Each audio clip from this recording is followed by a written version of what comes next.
Personal ലൈഫിൽ ഒരു incident ഇതാണ് ഈ സിനിമയുടെ ഒരു ത്രെഡിലേക്കുള്ള ഇൻസ്പയറേഷൻ കിട്ടിയെന്ന്. സത്യസന്ധ എന്താണ് അതിന്റെ സത്യസന്ധമായിട്ടെന്ന് വെച്ചാലേ, നമ്മള് ഒരു ഫ്രണ്ടിന്റെ വീട്ടിൽ പോയപ്പോഴത്തേക്ക് അതൊരു വലിയൊരു തറവാട് വീടായിരുന്നു, വലിയൊരു ഒറ്റ വീട്, ബാത്റൂം അറ്റാച്ച്ഡ് അല്ല. അത് നമ്മുടെ കിച്ചണിലോട് ചേർന്നാണ്. അപ്പൊ അന്ന് നല്ലൊരു മഴയായിരുന്നു. അപ്പൊ ഇവന്റെ അമ്മൂമ്മ മരണപ്പെട്ടിട്ട് അതിന്റെ 7ന്റെ ഫോട്ടോയൊക്കെ തയ്യൽ മെഷീന്റെ മേളിൽ മൂടിയിട്ടിട്ടുണ്ടായിരുന്നു, ഒരു മുറി കൊണ്ടുപോയിട്ട്. അപ്പൊ രാത്രി എനിക്ക് ടോയ്ലറ്റിൽ പോകാൻ തോന്നി. ഞാൻ പോയി. ആ സമയത്ത് ഭയങ്കര മഴയായിരുന്നു. അപ്പൊ അവിടുത്തെ മറ്റേ യെല്ലോ ബൾബൊക്കെ ആ സാധനം ഭയങ്കര ഷോർട്ട് സർക്യൂട്ട് ഉണ്ട്, മിന്നി ഓഫായി പോയി. അപ്പൊ ഞാൻ മൊബൈലിൽ ടോർച്ച് എത്തിയപ്പോഴത്തേക്കും അപ്പുറത്തെ മുറിയിൽ നിന്ന് ഒരു വീല് ഇറങ്ങുന്ന ശബ്ദം കേട്ട്. അപ്പൊ ഞാനത് എന്താന്ന് നോക്കാൻ വേണ്ടി അവിടെ ചെന്ന് ഈ ടോർച്ച് ചെയ്തിട്ടുള്ളത് ഈ അമ്മൂമ്മയുടെ ഫ്ലെക്സില, മരിച്ചുപോയ അമ്മൂമ്മയുടെ ഫ്ലെക്സില. അപ്പൊ ഞാൻ ഒന്ന് പേടിച്ചു. അപ്പോഴത്തേക്ക് ഇതിന്റെ അടിയിൽ കിടന്ന് ഇങ്ങനെ ചക്രം കറങ്ങിക്കൊണ്ടിരിക്കണേ. അപ്പോഴത്തേക്കും നമ്മൾ ധൈര്യം സംഭവിച്ച് തുറക്കണമല്ല. അങ്ങനെ പെട്ടെന്ന് ഫ്ലെക്സ് എടുത്ത് മാറ്റിയപ്പോഴത്തേക്കും ഈ പന്നീരി എന്നൊക്കെ പറയില്ല, തൊരപ്പൻ, ഈ തൊരപ്പൻ ഈ വള്ളിയിൽ കൂടി ഇങ്ങനെ കയറാൻ വേണ്ടി നോക്കണേ. എന്നിട്ട് അറ്റത്തെത്തുമ്പോഴത്തേക്ക് താഴത്തോട്ട് വീഴും. അങ്ങനെ വീണ് ചക്രം കറങ്ങിക്കൊണ്ടിരുന്ന വെച്ചാൽ. അപ്പൊ ഞാൻ വിചാരിച്ചു, ഇത് കുറച്ചു നേരമെങ്കിലും എനിക്ക് പേടി ഉണ്ടാക്കിയിട്ടുണ്ടെങ്കിൽ ഇതുകൊണ്ട് നമുക്കൊരു സിനിമ ചെയ്ത് നാട്ടുകാരെ പേടിപ്പിച്ച് എങ്ങനെ ഉണ്ടാവും. അങ്ങനെ ആ ത്രെഡ് വെച്ചിട്ടാണ് ഞാൻ തയ്യൽ മെഷീൻ എന്ന് പറഞ്ഞ സിനിമ ഉണ്ടാക്കിയത്. കാരണം എല്ലാ കുടുംബത്തിലും ഉണ്ടാവും നമ്മുടെ അമ്മമാരൊക്കെ വർക്ക് ചെയ്യുന്ന തയ്യൽ മെഷീൻ ഇപ്പോഴും മൂലയ്ക്ക് പൊടി പിടിച്ചുകൊണ്ടിരിക്കുന്നത്. അതിൽ നിന്നുള്ളൊരു കണ്ടന്റാണ് വന്നത്.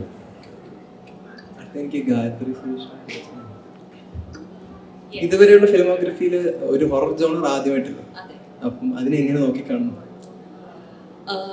ആസ് എൻ ആക്ടർ നമുക്ക് എല്ലാവർക്കും ഡിഫറെന്റ് ആയിട്ടുള്ള റോൾസും ക്യാരക്ടേഴ്സും ചെയ്യാനാണ് ഇഷ്ടം. അപ്പോൾ ഈ പ്രേത ക്യാരക്ടർ വന്നപ്പോൾ ഞാൻ ഒന്നും ആലോചിച്ചില്ല. ഓക്കെ, ഇനി വേറൊരു ജോണർ നമുക്ക് ട്രൈ ചെയ്യാം. നമ്മൾ ട്രൈ ചെയ്യാത്ത ഒരു നെഗറ്റീവ് എനർജീനെ റെപ്രസെന്റ് ചെയ്യുന്ന ഒരു സംഭവം അതെടുത്തു ചെയ്തു. ഒരു വ്യത്യാസം ഉണ്ടാവുമെന്ന് ഞാൻ വിശ്വസിക്കുന്നു. ആൾക്കാരത് ഏറ്റെടുക്കും. എൻ്റെ പരമാവധി ഞാൻ ചെയ്യാൻ ശ്രമിച്ചിട്ടുണ്ട്. അത് ആൾക്കാർ ഏറ്റെടുക്കും എന്ന് ഞാൻ പ്രാർത്ഥിക്കുന്നു.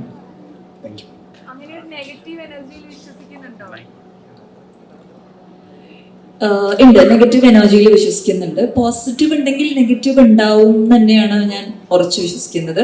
അത് പ്രേതമായിട്ട് തന്നെയാണോ എന്ന് നമുക്ക് പറയാൻ പറ്റില്ല. പക്ഷെ നെഗറ്റീവ് എനർജി ഈസ് ദേർ. പക്ഷെ നമുക്ക് അങ്ങനെ ചില ആൾക്കാർ പറയണത് ഒന്നിനെയും നമുക്ക് പോസിറ്റീവായിട്ടും കാണാൻ പറ്റില്ല, നെഗറ്റീവ് അങ്ങനെ പോസിറ്റീവ് നെഗറ്റീവ് ഗുഡ് ബാഡ് എന്നില്ല എന്നാണ് പറയപ്പെടുന്നത്. പക്ഷെ എന്നാലും ഉണ്ടെന്ന് വിശ്വസിക്കുന്നു. പ്രേതത്തിനെ കണ്ടിട്ടില്ല ചേട്ടാ, പക്ഷെ എനിക്ക് ഒരു എക്സ്പീരിയൻസ് ഉണ്ടായിട്ടുണ്ട്. ഞാൻ ഒരേ മുഖത്തിന്റെ ഷൂട്ടിങ്ങിന് പോയപ്പോ, കുട്ടിക്കാനോ മൂന്നാറോ എവിടെ പോയപ്പോ, ഞാൻ രാത്രി കിടന്നുറങ്ങുമ്പോ എന്റെ കഴുത്തിൽ ആരോ പിടിച്ച് അമക്കുന്ന പോലെ, ഇത് സ്ലീപ്പ് പാരലിസിസും ഇങ്ങനെ ഉണ്ടാവും എന്ന് പറയും. ഇനിയിപ്പോ ഞാൻ സ്വപ്നം കണ്ടതാണോ അതോ ശരിക്കും എനിക്കൊരു ഹൊറർ എക്സ്പീരിയൻസ് ഉണ്ടായതാണോ എന്ന് എനിക്കറിയില്ല. എന്തായാലും അങ്ങനെ ഞാനിങ്ങനെ കഷ്ടപ്പെടുന്നത് എനിക്ക് ഓർമ്മയുണ്ട്. ഈ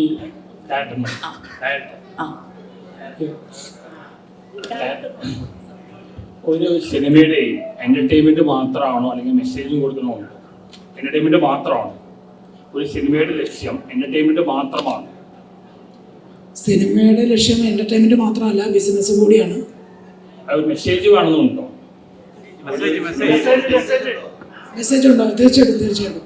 ഈ സിനിമയിൽ എന്താ പറയുക, ഈ തയ്യൽ മെഷീൻ കൂടി നമ്മളൊരു മെസ്സേജ് കൂടി കൊടുക്കുന്നുണ്ട്, അല്ലാതെ ഒരു ഇത് മാത്രമല്ല.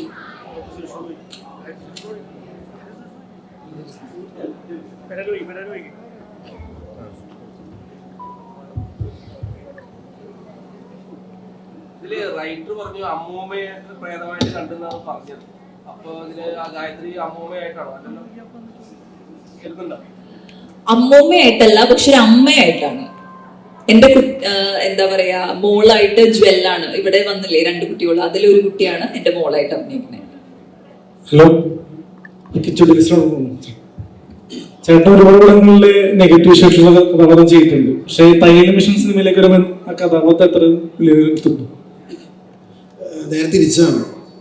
നെഗറ്റീവ് ഷെയ്ഡല്ല, ഇതിൻ്റെ അകത്ത് ഒരു ഫാമിലി മാനാണ്.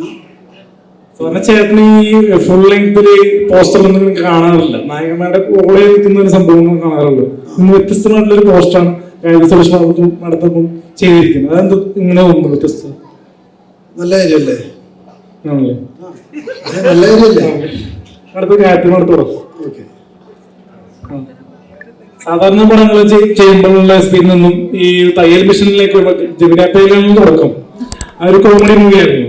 ഈ ഒരു serious horror type of movie, അതും ഒരു ദിവസം തന്നെ 2 മൂവി ആയിട്ട് റിലീസ് ചെയ്യുന്നു 1-ാം തീയതി. അപ്പൊ എന്തെങ്കിലും വിലയിരുത്തുന്നു? ഈശ്വര, അങ്ങനെ എന്താണ് താങ്കൾ ഉദ്ദേശിച്ചത്? എനിക്ക് മനസ്സിലായില്ല. ഇപ്പൊ കോമഡി മൂവികൾ ചെയ്യുന്നുണ്ടല്ലോ, വ്യത്യസ്തമായിട്ടുള്ള സീരിയസ് മൂവികൾ ചെയ്യുന്നുണ്ട്, പക്ഷെ ഹൊറർ മൂവിയിലേക്ക് എത്തുമ്പോൾ എത്രത്തോളം വ്യത്യസ്തത ഉണ്ടെന്ന് ചോദിച്ചു. എനിക്ക് ഈ ഹൊറർ മൂവി ഷൂട്ട് ചെയ്യണത് എങ്ങനെയാണെന്ന് എനിക്കൊരു ആകാംക്ഷ ഉണ്ടായിരുന്നു. അതറിയാൻ പറ്റി. അതായത് ഇപ്പൊ നമ്മൾ ഈ എഫക്റ്റുകളൊക്കെ എങ്ങനെയാ വരുത്തുന്നത്, ഇത് ഓരോ സാധനങ്ങൾ ആടുന്നത്, അനങ്ങുന്നത്, അല്ലെങ്കിൽ ആ ലൈറ്റ് എഫക്റ്റ്, ഈ പ്രേതത്തിന്റെ എഫക്റ്റ് വരുത്തണല്ലോ, അതൊക്കെ എങ്ങനെയാണെന്ന് അറിയാൻ ഉള്ളൊരു ആകാംക്ഷ ഉണ്ടായിരുന്നു. അപ്പോൾ വളരെ ഡിഫറെന്റ് ആണ്. ജംനാപ്യാരിയിൽ ഒരു സൂപ്പർ നാച്ചുറൽ എലിമെന്റ്സും ഇല്ല, പക്ഷെ ഇതിൽ സൂപ്പർ നാച്ചുറൽ എലിമെന്റ്സ് എങ്ങനെ വർക്ക്ഔട്ട് ചെയ്യും എന്നുള്ളത് കണ്ടുപഠിക്കാൻ പറ്റും. ഈ പുതുമുഖ ഡയറക്ടർമാർക്കുള്ള ഒരു അവസരം കൊടുക്കുന്ന ഒരു എന്താണ് മാഡത്തിന്? എല്ലാവർക്കും പുതുമുഖ ഡയറക്ടർമാർക്കാണ് അവസരം കൊടുക്കുന്നത്, വർക്കുകൾക്ക് ജോയിൻ ചെയ്യുന്നു. സാധാരണ ലെജൻഡ് ആയിട്ടുള്ള ഡയറക്ടർമാരോടെയാണ് ഓരോ നടിമാരും വർക്ക് ചെയ്യുന്നത്. ഇന്നും CS വിജയൻ ഡയറക്ടറിലൂടെ വർക്ക് ചെയ്തപ്പോൾ ഒരു എക്സ്പീരിയൻസ് എങ്ങനെയുണ്ട്? ഇപ്പൊ നമ്മുടെ പ്രൊഡ്യൂസർ മാഡമാണെങ്കിൽ ഗോപിക, ഇവരെ കുറിച്ച് എടുത്തു പറയേണ്ടതാണ്. അതായത് ഒരു സിനിമ നന്നാവാൻ അല്ലെങ്കിൽ ഒരു സിനിമ വിജയിക്കാൻ ഏറ്റവും വേണ്ട കാര്യം തുടക്കം മുതലേ എല്ലാം കൃത്യമായിരിക്കണം എന്നുള്ളതാണ്. എല്ലാം പെർഫെക്റ്റ് ആയിരിക്കണം, എല്ലാ കണക്കുകളും കൃത്യമായിരിക്കണം. അത് ഇവരുടെ 2 പേരിൽ നിന്നാണ് എനിക്ക് അനുഭവിക്കാൻ പറ്റിയത്. അതായത് ഇപ്പൊ എടുത്തു പറയാനാണെങ്കിൽ, ഇപ്പൊ ഞാൻ തൃശ്ശൂരിന്ന് ഇവിടെ വരെ വന്നതിന്റെ ഡീസൽ ചാർജ് പോലും ഇവര് എനിക്ക് മുടക്കാതെ, ഇത് എടുത്തു പറയണത് ഇതാണോ എന്ന് എനിക്കറിയില്ല, പക്ഷെ ഞാൻ പറയുന്നത് എല്ലാം പെർഫെക്റ്റ് ആയിട്ടാണ്. ഇതിൽ എല്ലാവർക്കും അവർക്ക് വേണ്ടതായിട്ടുള്ള പൈസ കണക്കുകൾ കൃത്യമായിട്ട് എവിടെയും അങ്ങോട്ടും ഇങ്ങോട്ടും മാറാതെ. ഇപ്പോ ഇന്ന് ഒരു ഫുഡ് എന്നോട് സാറ് പറയാണ്, ഫുഡ് നന്നായിട്ട് അറേഞ്ച് ചെയ്തിട്ടുണ്ട്, നല്ല വിഭവസമൃദ്ധമായ ഫുഡ് അറേഞ്ച് ചെയ്തിട്ടുണ്ട്. അപ്പൊ ഇതൊക്കെ എന്താ വെച്ചാൽ അവരുടെ കരുതലും അവരുടെ ആ ഒരു കണക്ക് കൂട്ടലും കാൽക്കുലേഷൻസിന്റെ ഒക്കെ മികവാണ്. അതിന് ഗോപികയ്ക്കും സാറിനും എടുത്തു പറയേണ്ടത് തന്നെയാണ്. ഇപ്പൊ ഒരുപാട് പ്രേതപടങ്ങൾ നമ്മൾ കണ്ടിട്ടുണ്ട്, ആകാശഗംഗയായാലും അതുപോലെ തന്നെ ഒരുപാട് മൂവീസ് പണ്ട് അത് കണ്ട് ഒരുപാട് പേടിച്ചവരാണ് നമ്മൾ. പക്ഷെ അതിനുശേഷം ഇപ്പം അന്യഭാഷാ ചിത്രങ്ങളിലാണ് പിന്നീട് നമ്മളൊരു ഹൊറർ മൂവി നന്നായിട്ട് കണ്ടിട്ടുള്ളത്. അപ്പൊ എത്രത്തോളം തയ്യൽ മെഷീൻ നീതി പുലർത്തിയിട്ടുണ്ട്? ഇപ്പോഴത്തെ ഓഡിയൻസിന് ഒരു ക്രിഞ്ച് അടിക്കുന്ന രീതിയിൽ ആവരുത് ഇപ്പൊ ഓരോ സിനിമകളും ചെയ്യുന്നത്. അപ്പൊ അത് എത്രത്തോളം ചലഞ്ചിങ് ആയിരുന്നു? എത്രത്തോളം അതിൽ നീതി പുലർത്തിയിട്ടുണ്ട് തയ്യൽ മെഷീൻ? എനിക്ക് ഇതിലത്തെ ടെക്നീഷ്യന്മാരൊക്കെ വളരെ കേപ്പബിൾ ആയിട്ടുള്ള ആൾക്കാരായിരുന്നു. അപ്പൊ അതിന്റെ വ്യത്യാസം എന്തായാലും ഉണ്ടാവുമല്ലോ.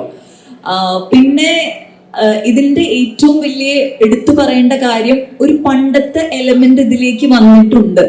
അപ്പൊ ഇത്രയും നാള് മാറി ചിന്തിക്കുന്ന ആൾക്കാർക്ക് ഒരു പണ്ടത്തെ എലമെന്റ് കിട്ടുമ്പോ ഓ മൈ ഗോഡ്, ഇത് നമ്മള് കണ്ടു മറന്ന ഒരു അല്ലെ, അങ്ങനത്തെ ഒരു എലമെന്റ് ഉണ്ട്. പിന്നെ എൻ്റെ ഒരു പെർഫോമൻസിനെ കുറിച്ച് എടുത്തു പറയുകയാണെങ്കിൽ, ലാസ്റ്റ് സീനിൽ ഞാൻ എൻ്റെതായിട്ടുള്ള ഒരു എലമെന്റ് ഇട്ടിട്ടുണ്ട്. അത് എത്രത്തോളം ക്ലിക്ക് ആവുമെന്ന് എനിക്കറിയില്ല. അത്രേ ഉള്ളൂ എന്നോട് ചോദിക്കുകയാണെങ്കിൽ. ഡയറക്ടറിന് അതിന് കൂടുതലായിട്ട് എന്തെങ്കിലും പറയാം? ഈ ക്വസ്റ്റ്യൻ ഗായത്രിയുടെ പെർഫോമൻസിനെ കുറിച്ചും പല പ്രേതങ്ങളും നമ്മൾ ഓരോ സിനിമകളിൽ കോമഡി ആയിട്ട് തോന്നാറുണ്ട് ഞാൻ. അപ്പോൾ അങ്ങനെയുള്ള ഇത് എത്രത്തോളം നമ്മൾ പേടിപ്പിക്കുന്ന രീതിയിലാണ് ഇതിന്റെ ട്രെയിലർ ഉള്ളത്. നല്ല രീതിയിൽ ട്രെയിലർ ഇഷ്ടപ്പെട്ടു. അപ്പോൾ അതിന് ട്രെയിലർ ഇഷ്ടപ്പെട്ടോ? ഇഷ്ടപ്പെട്ടു. ഓക്കെ. അപ്പോൾ നമ്മൾ ഈ സിനിമ എന്താ പറയുക, ഒരു ബ്രഹ്മാണ്ഡ ചിത്രമല്ല ഇത്. ഞങ്ങൾ വളരെ ലോ ബഡ്ജറ്റ് ചിത്രമാണ്, പക്ഷേ ഞങ്ങളതിനോട് ഒരു 95% 100% ഞങ്ങൾ പറയുന്നില്ല, ഒരു 95% നീതി പുലർത്തിയിട്ടുണ്ട് എന്ന് തന്നെയാണ് ഞങ്ങൾക്ക് പറയാനുള്ളത്. കാരണം സിനിമ ഞങ്ങൾ പ്ലാൻ ചെയ്ത് 20 ദിവസം പ്ലാൻ ചെയ്തു, 17ാമത്തെ ദിവസം ഞങ്ങൾ ഷൂട്ട് തീർത്തു. അപ്പോൾ ടെക്നിക്കൽ ക്രൂ സൈഡെല്ലാം നമുക്ക് പോസിറ്റീവായിരുന്നു. അപ്പോൾ ഈ സിനിമ ഒരു ബ്രഹ്മാണ്ഡ സിനിമയല്ല, പക്ഷേ നിങ്ങളുടെ പൈസ മുടക്കി പോയി കാണുന്ന പൈസ പോവില്ല എന്നുള്ള ഗ്യാരണ്ടി നമുക്ക് തരാൻ പറ്റും. അപ്പോൾ എൻ്റെ ആദ്യത്തെ സിനിമ റിലീസാവുന്ന സമയത്ത് കൊറോണയിൽ അത് മുങ്ങിപ്പോയി. അപ്പോൾ ഈ സിനിമ എനിക്കൊരു പ്രതീക്ഷയുണ്ട്, ഇൻ കേസ് ഇത് നമ്മൾ ഈ സിനിമ റിലീസായി കഴിയുമ്പോൾ ഇത് ഫ്ലോപ്പായി കഴിഞ്ഞാൽ ഞങ്ങളിതൊരു പാഷനായിട്ട് എടുക്കും, ഇല്ല ഇനി ഹിറ്റായി കഴിഞ്ഞാൽ ഞങ്ങളിത് ബിസിനസ്സായിട്ട് എടുക്കും. അത്രേ ഉള്ളൂ. Thank you. ഒരു സിനിമയിൽ sound engineer, editor, script screen play എന്ന ആള് പ്രൊഡ്യൂസർ, ഡയറക്ടർ എല്ലാവരും ഉണ്ട്. എല്ലാവരും വർക്ക് ചെയ്യുന്ന ടീം വർക്കാണ്. പക്ഷെ അവസാനം ക്രെഡിറ്റ് പോകുന്ന ആക്ടിങ്ങിലുള്ള ആൾക്കാരെ കൊണ്ടുപോകും. ബാക്കിയുള്ള ആൾക്കാർ അറിയപ്പെടുന്നില്ല, പ്രോപ്പർ റെമ്യൂണറേഷൻ കിട്ടുന്നില്ല. അത് ശരിയായ സിനിമ ഫീൽഡിൽ ഒരു ഇൻജസ്റ്റിസ് അല്ല. കാരണം എല്ലാ ക്രെഡിറ്റും ആക്ടേഴ്സാണ് കൊണ്ടുപോകും. മറ്റുള്ളൊരു സൗണ്ട് എഞ്ചിനീയർ, എഡിറ്റർ, ക്യാമറമാൻ അവർക്കൊന്നും ആ വർക്കിനനുസരിച്ചുള്ള റെക്കഗ്നേഷൻ കിട്ടുന്നില്ല. തീർച്ചയായിട്ടും നല്ലൊരു ചോദ്യമാണ്. കാരണം ആറാട്ടണം പറഞ്ഞപ്പോൾ ഒരു കാര്യം, ആറാട്ടണം പറഞ്ഞ കാര്യത്തിനോട് ഞാൻ യോജിക്കുന്നു. കാരണം ഈ സിനിമയുടെ പിന്നിൽ പ്രവർത്തിക്കുന്ന ആളുകൾ പലരും അറിയുന്നില്ല എന്നുള്ള സത്യമാണ്. ആ ക്രെഡിറ്റ് കംപ്ലീറ്റ് പോകുന്നത് അതിൽ അഭിനയിച്ചിരിക്കുന്ന ആളുകൾക്ക് തന്നെയാണ്. പക്ഷെ പിന്നാമ്പുറത്ത് പ്രവർത്തിക്കുന്ന ഒരുപാട് പേരുടെ കഷ്ടപ്പാടാണ് ആ സിനിമ പുറത്തോട്ട് വരുന്ന ഈ നിമിഷം വരെയും. അതിൻ്റെ പിന്നാമ്പുറത്തുള്ളവരുടെ കഷ്ടപ്പാട് വളരെ വലുതാണ്. ഇവിടെ തന്നെ നിങ്ങളെ തന്നെ അലിൻ ജോസ് പെരേര, അതുപോലെ ആറാട്ടണ്ണൻ, നമ്മുടെ വിഷ്ണു കൊച്ചിക്കാരൻ, ഇങ്ങനെയുള്ളവരൊക്കെ ഇവിടെ വരുന്ന സമയത്ത് വിഷ്ണുവിനെ നമുക്ക് ഒഴിവാക്കാൻ പറ്റില്ല. കാരണം വിഷ്ണു ഞങ്ങളുടെ സിനിമയിൽ അഭിനയിക്കുന്ന സമയത്ത് വിഷ്ണു സോഷ്യൽ മീഡിയയിൽ ഇത്രയും സ്റ്റാർ അല്ല. ആ സമയത്ത് വിഷ്ണു ഞങ്ങൾ ഈ സിനിമ റിലീസ് ചെയ്യാനായിട്ട് ഏകദേശം 1 year എടുത്തു. ആ 1 വർഷത്തിനടുത്ത് വിഷ്ണു നമ്മളെക്കാൾ സ്റ്റാറായിപ്പോയി. ആ സമയത്ത് വിഷ്ണു ഇന്ന് ഇത് വിളിച്ച സമയത്ത് വിഷ്ണു ചോദിച്ചു, അലിൻ ജോസ് പെരേര, ആറാട്ടണ്ണനും എൻ്റെ ഫ്രണ്ട്സാണ്, അവർ വരുന്നതുകൊണ്ട് കുഴപ്പമുണ്ടോ എന്ന് ചോദിച്ചു. പല വേദികളിലും അവരെ ഉൾപ്പെടുത്താൻ ബുദ്ധിമുട്ടുണ്ടെന്ന് പറഞ്ഞു. അപ്പോൾ ഞാൻ പറഞ്ഞു എന്താണ്, ഒരു പ്രശ്നമില്ല. കാരണം ഇതിൻ്റെ പ്രൊഡക്ഷൻ സൈഡും ഇതിൻ്റെ ഡയറക്ഷൻ സൈഡും എല്ലാം നമ്മളാണ്. നമുക്ക് ബുദ്ധിമുട്ടില്ലാത്തടത്തോളം വരാം, അവരെവിടെ വന്നാലും നമുക്ക് കുഴപ്പമില്ല. അങ്ങനെ വിഷ്ണുവിനായി വേണ്ടിയിട്ട് വരാൻ പറയുകയാണ് ചെയ്തത്.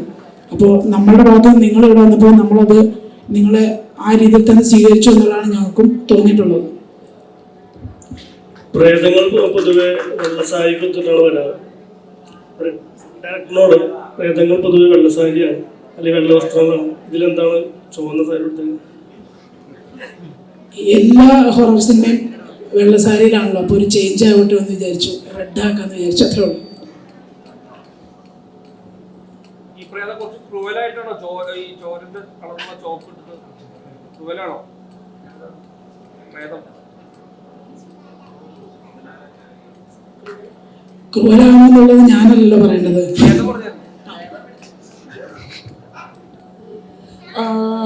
പ്രേതം ക്രൂവലല്ല. അത് പറഞ്ഞാൽ അത് കഥയിലേക്ക് കിടക്കും. എല്ലാ പ്രേതങ്ങൾക്കും ഒരു മോട്ടീവ് ഉണ്ടാവുമല്ലോ, ഒരു കാരണം ഉണ്ടാവും. അത് ഈ പ്രേതത്തിനും ഉണ്ട്. മലയാള സിനിമയിൽ ഒരുപാട് പ്രേതപടങ്ങൾ ഇറങ്ങിയിട്ടുണ്ട്. ഏതെങ്കിലും ഇൻസ്പയർ ആയിട്ടുണ്ടോ? എനിക്ക് ഈ പണ്ടത്തെ പടങ്ങൾ നമ്മുടെ മനസ്സിൽ കിടക്കുന്നുണ്ട്. ആകാശഗംഗ, മേഘസന്ദേശം, സമ്മർ പാലസ്, ഇന്ദ്രിയം, ഇതൊക്കെ എന്റെ മനസ്സിൽ കിടക്കുന്നുണ്ട്. മണിച്ചിത്രത്താഴ്. അപ്പൊ അതൊക്കെ വെച്ച് പിന്നെ നമ്മുടേതായിട്ടുള്ള കുറച്ച് കാര്യങ്ങളും ഇൻക്ലൂഡ് ചെയ്യാൻ നോക്കിയിട്ടുണ്ട്. ഇല്ല, ഞാൻ എന്റെ രീതിക്ക് തന്നെ ജീവിക്കണേ. പിന്നെ സാറ് പറഞ്ഞു ഈ ഒരു ഇത് മതി, ഈ ഒരു മീറ്റർ പിടിച്ചാൽ മതി. അപ്പൊ ഞാൻ അതുപോലെ തന്നെ ജീവിക്കും.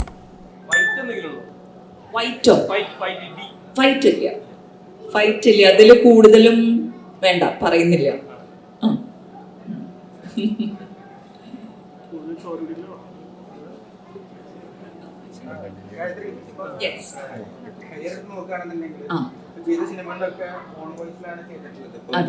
അപ്പം അതില് പല സിനിമകളിലും സഖാവില് മാത്രമല്ല വേറെ ആൾ ഡബ് ചെയ്ത് തോന്നുന്നുണ്ട്. അപ്പൊ ഇപ്പൊ തെലുങ്കില് പോയിട്ടും തൃശ്ശൂർ ഭാഷയില് അവിടെ സംസാരിച്ചിട്ട് ആ ഇന്റർവ്യൂ ഭയങ്കര വൈറലായിട്ടുണ്ടായിരുന്നു. അപ്പൊ ഇതിലിപ്പോ ഒരു പ്രേതം ക്യാരക്ടർ ചെയ്യുന്ന സമയത്ത് അപ്പൊ ഡബിങ് ഭയങ്കര ഇമ്പോർട്ടന്റ് ആണ്. അപ്പൊ ഇതില് ഓൺ വോയിസ് ആണോ? അപ്പം ഓൺ വോയിസ് ആണെങ്കിൽ തൃശ്ശൂർ ഭാഷ കടന്നു വരാതെ എങ്ങനെയാണ് ഡബ് ചെയ്തിട്ട്? ഇതില് ഓൺ വോയിസ് ആണ്. പക്ഷെ ഞാൻ വളരെയധികം പെർട്ടിക്കുലർ ആയിരുന്നു ഇതില് തൃശ്ശൂർ ഭാഷ വരരുത് എന്നുള്ളത്. അതുകൊണ്ട് തന്നെ ഞാൻ എല്ലാ ഡയലോഗും വളരെ കാണാപ്പാഠം പഠിച്ച് പ്രാക്ടീസ് ചെയ്ത് അങ്ങനെയാണ് ഞാൻ ഡെലിവറി ചെയ്തിട്ടുള്ളത്. ഇതിലൊട്ടും തൃശ്ശൂർ ഭാഷ വന്നിട്ടില്ല. അത് വരാൻ പാടില്ല. കാരണം ഒരു പ്രേതം ആ തൃശ്ശൂർ സ്ലാങ്ങിൽ പറയുമ്പോൾ ഉണ്ടാവുന്ന അരോചകത്വം നമ്മൾ നോക്കണല്ലോ. അപ്പോൾ എപ്പോഴും ഈ ഇതുപോലെ ഡബ് ചെയ്യുന്ന സമയത്ത് നമുക്ക് ആഫ്റ്റർ റിലീസിന് ശേഷമാണ് ഇപ്പം ഞാൻ എടുത്തു പറയുന്ന കാര്യം ട്രോൾസ് വരുന്നത്.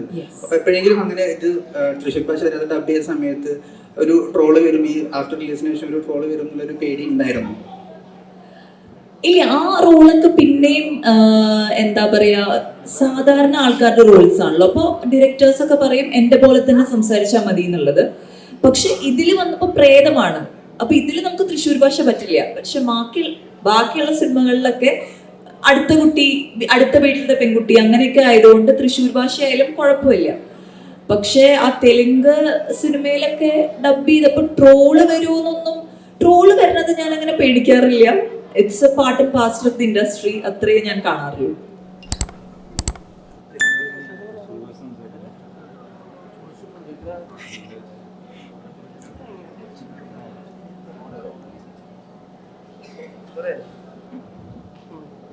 കിച്ചു ചേട്ടനോടാണ്. ഒരുപാട് സിനിമകൾ ചെയ്തിട്ടുണ്ട്, എല്ലാം നല്ല നല്ല വേഷങ്ങൾ തന്നെയാണ്. അപ്പം തയ്യൽ മെഷീൻ എന്ന് പറഞ്ഞ സിനിമയിലൊരു പോലീസാണ്. എങ്ങനെയാണ് ഈ ഒരു വേഷം തിരഞ്ഞെടുത്തത്? ഈ സിനിമ വരുന്നത് നമ്മുടെ റൈറ്റർ രാകേഷ് എന്നെ വിളിക്കുന്നത് ഈ പടത്തിലോട്ട്. അപ്പം ഞാൻ തിരുവനന്തപുരത്ത് വേറെ പടത്തിൻ്റെ ഷൂട്ടിലായിരുന്നു. അപ്പോൾ എനിക്ക് സ്ക്രിപ്റ്റ് കേട്ടപ്പോൾ ഇഷ്ടപ്പെട്ടു. പിന്നെ ഇവരുടെ കൂട്ടായ്മയാണ് എനിക്ക് വളരെ ഇഷ്ടമായത്. എന്നാൽ ഭയങ്കര ഒരു ഫാമിലി പോലെയാണ് നമ്മൾ ഈ പടം ചെയ്തത്. അങ്ങനെയാണ് ഞാൻ വന്നത്. പിന്നെ നല്ലൊരു പോലീസാണ് ഇതിനകത്ത്, ഫാമിലിയൊക്കെ ഉണ്ട്.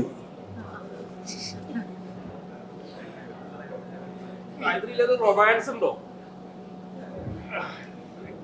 ഗായത്രിക്ക് ഏറ്റവും പെട്ടെന്ന് ചെയ്യാൻ പറ്റുന്ന ഒരു സംഭവമാണല്ലോ romance. Oh my God, no romance ഇല്ല. പാട്ട് സീനൊന്നുമില്ല. പാട്ട് സീൻ ഉണ്ടോ? പക്ഷെ അത് ഓക്കെ, യെസ്, കുറച്ച് റൊമാൻസ് ഉണ്ട്. യെസ്.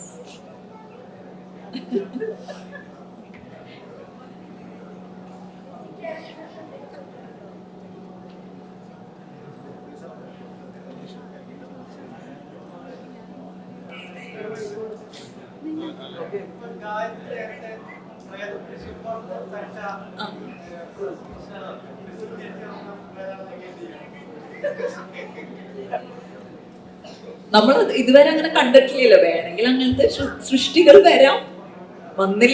വരില്ല എന്നില്ല. പക്ഷെ ചിലപ്പോ അതൊക്കെ കോമഡി വിധേയനായിരിക്കും ആൾക്കാര് ആദ്യം പ്രസന്റ് ചെയ്യുക, അല്ലാതെ ഒരു സീരിയസ് സിനിമയായിട്ട് പ്രസന്റ് ചെയ്യുമെന്ന് എനിക്ക് തോന്നുന്നില്ല. പക്ഷെ എന്റെ ഭാഷയെ, എന്റെ നാടിനെ പറയാൻ ഞാൻ സമ്മതിക്കില്ല. നല്ല ഭാഷയാണ്, നല്ല ഭാഷയാണ്, നല്ല ഭാഷയല്ലേ? ഹലോ, അതിപ്പോ ഞാൻ പറയട്ടെ, അതിപ്പോ കോട്ടയം ഭാഷയിലും പ്രേതം, അല്ലെങ്കിൽ തിരുവനന്തപുരം ഭാഷയിലും അങ്ങനെ ഇല്ലല്ലോ. പ്രേതം സംസാരിക്കില്ലല്ലോ. പ്രേതം സംസാരിക്കാൻ മിക്കപ്പോഴും ഒരു അച്ചടി ഭാഷയിലായിരിക്കും, അല്ലേ? അച്ചടി പ്രേതം. ഹലോ, രാകേഷിനോട് ചോദിച്ചോളൂ. ഈ ടൈറ്റിൽ നെയിമിലേക്ക് ചേട്ടൻ എങ്ങനെയാണ് വന്നത്? തയ്യൽ മെഷീൻ എന്ന് പറഞ്ഞ ടൈറ്റിൽ നെയിം. ഇതിന്റെ ടൈറ്റിൽ തന്നെയാണ് ഇതിന്റെ പ്രമേയം. ഏറ്റവും നല്ല ടൈറ്റിൽ തയ്യൽ മെഷീൻ എന്ന സിനിമയ്ക്ക് പേരിടാറുണ്ട്. ഒരു പുതുമയുണ്ട്. എങ്ങനെയാണ് അത് വന്നത്? ഇതൊരു ലേഡി ആർട്ടിസ്റ്റ് നമ്മുടെ ചേച്ചിയാണ്. അപ്പൊ ചേച്ചിയുടെ മൂവിയിൽ അങ്ങനത്തെ പേര് വരുമ്പോൾ വ്യത്യസ്തമുണ്ടോ സിനിമയ്ക്ക്? അല്ല, നമ്മുടെ ഇതിനകത്ത് ഉപയോഗിച്ചിരിക്കുന്ന ഇൻസ്ട്രുമെന്റ് അതാണ് നമ്മുടെ പ്രേതം. തയ്യൽ മെഷീനാണ് പ്രേതം. അപ്പൊ ഇതിന് അനുയോജ്യമായ ഏറ്റവും നല്ല പേര് തയ്യൽ മെഷീൻ തന്നെ. വിനീന്റെ അടുത്ത് ചോദിച്ചാണ് മാറ്റാന്ന്, കിച്ചുവിന്റെ അടുത്ത് ചോദിച്ചു. അപ്പൊ ഒരാളെ വേണ്ട, നല്ല പേരാണ്. ഇത് തയ്യൽ മെഷീൻ എത്രത്തോളം പുതുമയുണ്ട് ശരിക്കും? നമ്മളിത് അവകാശവാദങ്ങളൊന്നും പറയാനില്ല, നമ്മുടെ ഒരു പരീക്ഷണമാണിത്. കാരണം മലയാള സിനിമകളിൽ നമ്മൾ ഇതുവരെ കണ്ടേക്കുന്ന പ്രേതങ്ങൾ അറിയാലോ, ആണി ഉരുമ്പ് വരുന്നത്, അല്ലെങ്കിൽ തീ കൊളുത്തി മരിച്ചത്. പക്ഷെ ഇത് നമ്മൾ അതിൽ നിന്ന് വ്യത്യസ്തമായിട്ട് ഒരു ഹോളിവുഡ് ലെവലിലോട്ട് നോക്കുമ്പോഴത്തേക്കും അത്രയും പോകണ്ട, എന്നാലും നമ്മൾ അങ്ങനത്തെ സിനിമകളൊക്കെ വന്ന് വരുമ്പോഴത്തേക്കും എന്തുകൊണ്ട് മലയാളത്തിൽ ഇങ്ങനത്തെ ഒരു സിനിമ അവതരിപ്പിച്ചാൽ എങ്ങനെയുണ്ടാവും, അങ്ങനെയാണ് ഞാൻ വിനയനും കൂടി ഡിസ്കസ് ചെയ്ത് ഈ സിനിമ എത്തിച്ചത്. തയ്യൽ മെഷീനിലാണ് പ്രേതം എന്ന് പറഞ്ഞല്ലോ. അപ്പം സാധാരണഗതിയിൽ ഇപ്പം ഈ പ്രേതം ഇൻഹെറിറ്റ് ചെയ്യുന്നത് ഒന്നെങ്കിൽ ഇങ്ങനത്തെ ഒബ്ജക്ട്സിലായിരിക്കും, അല്ലെങ്കിൽ മനുഷ്യരുടെ അകത്തായിരിക്കും. അപ്പൊ ഈ ഐഡിയ എങ്ങനെ കൺവേ ആദ്യം കിട്ടിയത്?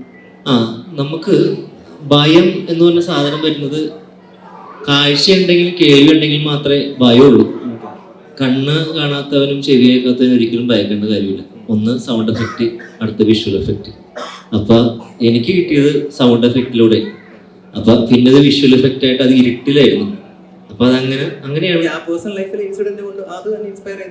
അതെ, ഞാൻ ഏറ്റവും കൂടുതൽ എഴുതിയേക്കുന്ന ഹൊറർ സബ്ജക്റ്റ് ആണ്. ഞാൻ ഇതിനു മുമ്പ് ഗോസ്റ്റ് റൈറ്റർ ആയിരുന്നു. അപ്പൊ അങ്ങനെ വന്നത് എന്ന് വെച്ചാൽ നമ്മള് അസിസ്റ്റന്റ് ഒക്കെ എഴുതാൻ വേണ്ടി പോകുമ്പോഴത്തേക്കും ചെയ്യുന്ന പരിപാടിയാണ്. അപ്പൊ ഏറ്റവും കൂടുതൽ ഇഷ്ടം ഈ ഹൊറർ എഴുതാനാണ്. അപ്പൊ അങ്ങനെയാണ് ഇത് എഴുതിയത്.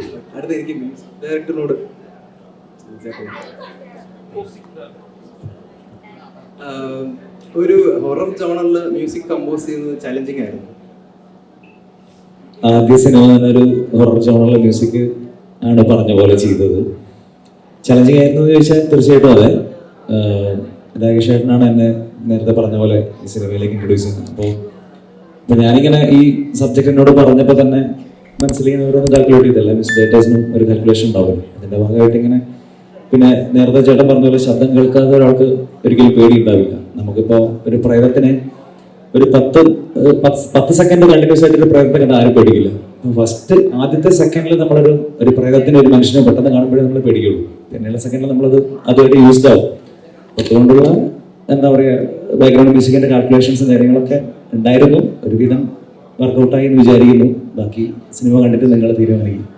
ഗായത്രിയെ കൊണ്ട് പാടിപ്പിക്കാനുള്ള അത് ഞങ്ങൾ ഒരു പ്രൊമോഷൻ സോങ് എന്നുള്ള രീതിയിലാണ് ഗായത്രിയെ കൊണ്ട് പാടിക്കാൻ തീരുമാനിച്ചത്. അത് ഞങ്ങളെ സംബന്ധിച്ചിടത്തോളം വളരെ സക്സസ് ആയി എന്ന് വിചാരിക്കുന്നു. ഈ സിനിമയുടെയും ഒരു ഭാഗമായിട്ട് ഈ പാട്ട് പ്ലേസ് ചെയ്തിട്ടുണ്ട്. സിനിമ കാണുമ്പോൾ നിങ്ങൾക്ക് മനസ്സിലാവും. പിന്നെ ഗായത്രി ഭയങ്കര കോപ്പറേറ്റീവ് ആയിരുന്നു. ഞാൻ പറഞ്ഞ പോലെ ട്രോളുകളിലൂടെയാണ് സത്യം പറഞ്ഞാൽ ആദ്യം ഗായത്രിയെ കാണുന്നത്. പക്ഷേ നിങ്ങളാരും പറഞ്ഞ പോലെ അല്ല, ഗായത്രി എന്ന് പാട്ട് പാടിച്ചപ്പോൾ മനസ്സിലായി. ഭയങ്കര ഡെഡിക്കേറ്റഡ് ആയി പാട്ടൊക്കെ ബൈ ഹാർട്ട് ചെയ്ത് വന്ന് അടിപൊളിയായിട്ട് ഞങ്ങൾക്ക് പാടിത്തന്നു. കിച്ചു ചേട്ടൻ്റെ മിക്ക സിനിമകളും കുറച്ച് പവർ പാക്ട്, കുറച്ച് ആക്ഷൻ പാക്ഡ് ആയിട്ടുള്ള സിനിമകളായിരിക്കും. ഈ സിനിമയിൽ നമുക്ക് ആക്ഷൻ ഒക്കെ പ്രതീക്ഷിക്കാം? ഇല്ല, അങ്ങനെ ആക്ഷൻ ഒന്നുമില്ല ഈ പടത്തിൽ. ഇത് ഈ പറഞ്ഞുകൊണ്ടൊരു ഇൻവെസ്റ്റിഗേഷൻ ആണല്ലോ. അപ്പം ഇതിന്റെ ഒരു സയന്റിഫിക് സൈഡ് അന്വേഷിച്ച് പോകുന്ന ഒരു ഇൻവെസ്റ്റിഗേറ്റിംഗ് ഓഫീസർ ആയിട്ടാണോ? അതെ അതെ അതെ. അതായത് എൻ്റെ വീട്ടിൽ വരുന്ന ഒരു സംഭവത്തെ ഞാൻ കണ്ടുപിടിക്കുന്നതും പരിപാടികളൊക്കെയാണ്. ഈ പാരനോർമൽ ആക്ടിവിറ്റിയിലൊന്നും വിശ്വാസം ഇല്ലാത്ത ഒരു ക്യാരക്ടർ ആയിട്ടാണോ? അതെ. Okay, thank you. തയ്യൽ മെഷീൻ കാണുന്ന പ്രേക്ഷകരോട് എന്താ പറയാനുള്ളത്? ലാസ്റ്റ് ആയിട്ട്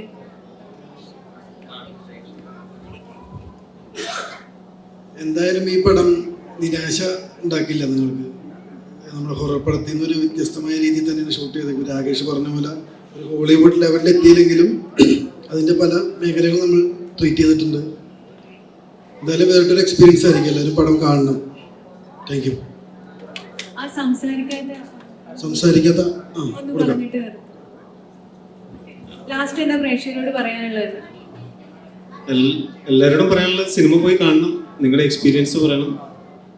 അതുപോലെ വിഷ്ണു കൊച്ചിക്കാരൻ ഇത്രയും വൈറലായിട്ട് നിൽക്കുന്ന ആളാണ്. അപ്പോൾ പുള്ളി ഈ പടത്തിൽ റോൾ ചെയ്തിട്ടുണ്ട്. അപ്പോൾ നിങ്ങൾ മീഡിയക്കാരാണ് പുള്ളീനെ സപ്പോർട്ട് ചെയ്യുന്നത്. അതുപോലെ ഞങ്ങളുടെ സിനിമയെ സപ്പോർട്ട് ചെയ്യുക.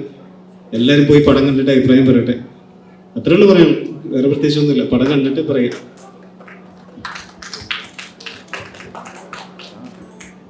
ഇനി എന്തെങ്കിലും കഴിഞ്ഞ പ്രൊഡ്യൂസറും കൂടി ഒന്ന് പ്രൊഡ്യൂസറുടെ ലാസ്റ്റ് ആയിട്ട് പറഞ്ഞു പ്രതീക്ഷകൾ. എല്ലാവരും ഭക്ഷണം കഴിച്ചിട്ട് പോകണം. എല്ലാവരും സിനിമ കാണാം, സപ്പോർട്ട് ചെയ്യാം. Okay, thank you.